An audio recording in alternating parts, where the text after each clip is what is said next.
Hi folks, and welcome back to Old School Studios. Alright, we're back at East 98th. While I was gone, somebody removed this. Thank you, whoever did that. I don't know where it's at. It's not on the property. It was hauled out of here somehow. But a couple things that I need to do before I go any further. When I put these in, I should have slid some 3/4 inch wood behind here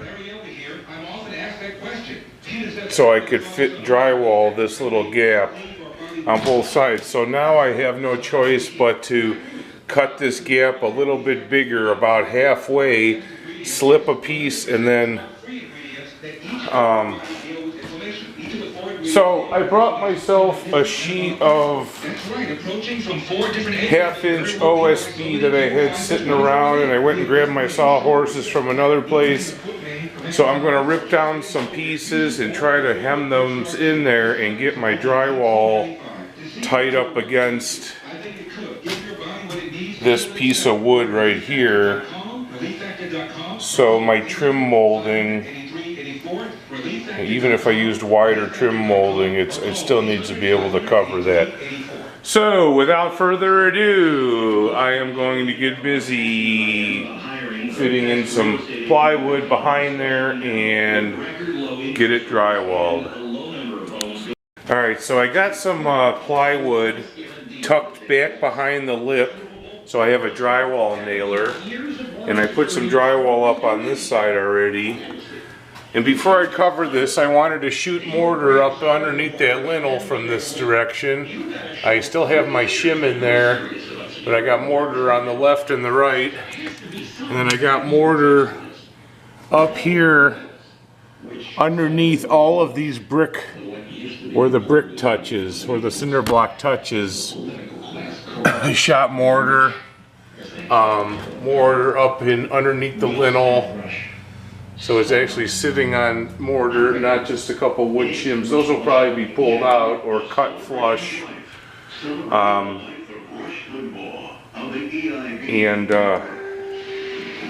Yeah, I'm going to continue with this drywall going up and around and get my first coat of mud and tape on it.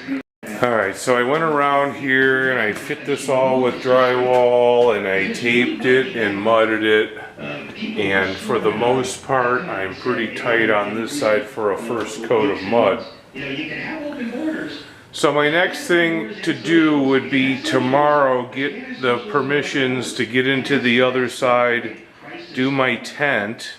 I guess for the rest of the day I'm gonna try to button up this threshold here.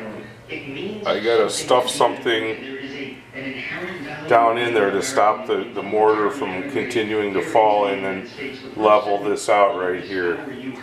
So maybe I'll just take some carpeting and cram it down in there, old carpeting or foam, and so I don't lose my mortar, and kind of level this off a little bit so it'll be dry tomorrow. Alright, let me get busy with that.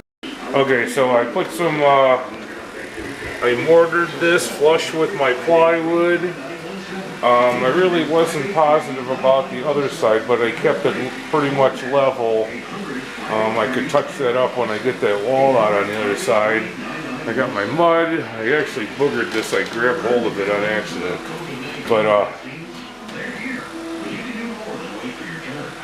yeah, I guess the next thing to do is build the tent on the other side and take that drywall down. I still have to address that electric line right here. You see the Romex? That's in the way. It needs to be moved over or capped off. I might just cap it off, because all that's left is that little strip of wall from the door to the door to door, like from the front door to this door. I guess it really doesn't need a plug there. I could just cap it off and put it in a metal box up in the wall. But I don't know. I'll see when I get to the other side. If I feel ambitious, I'll put it back in action, and I'll make it work, and that's probably what I'll do. Alright. Probably not a whole lot I could do here today. I might go upstairs and just do some painting. Alright, so I came into this first bedroom that's already been partially painted. He didn't cut around the ceiling from there to there. So I'll finish that. And I'll come into, maybe I'll skip the middle bedroom and I'll cut in this ceiling here. Give him a jump start on that. Since all my shit is drying downstairs, there's not a whole lot I could do. So, I'm gonna paint this and I'll be back at you. Alright, so I came in here and I did the high road for dude. All the way around. Did the high road. So now I'm gonna go and do the high road here out in this hallway. This is over the staircase, which is kind of Danger Will Robinson. Let me get a coat of trim up here, and I'll get him one step ahead of the game. Alright, I went through here and I cut the top for dude over the sketchy staircase. Oh yeah, sketchy. Pretty sure that this room is going to be the other color that we use. Is kind of more of a mustard brown than we rarely do everything the same color. Like this color brown is technically our living room color and one bedroom. Because this has 3 bedrooms, I chose to do master bedroom. Dude picked this one already, and I would imagine this is going to be the other color. So, without further ado, I'm washing my brush out because I'm not doing it anymore. And Indians are on. Back to Indians games. Nice. So, thank you for watching Old School Studios. Please hit like and subscribe. Have a good day.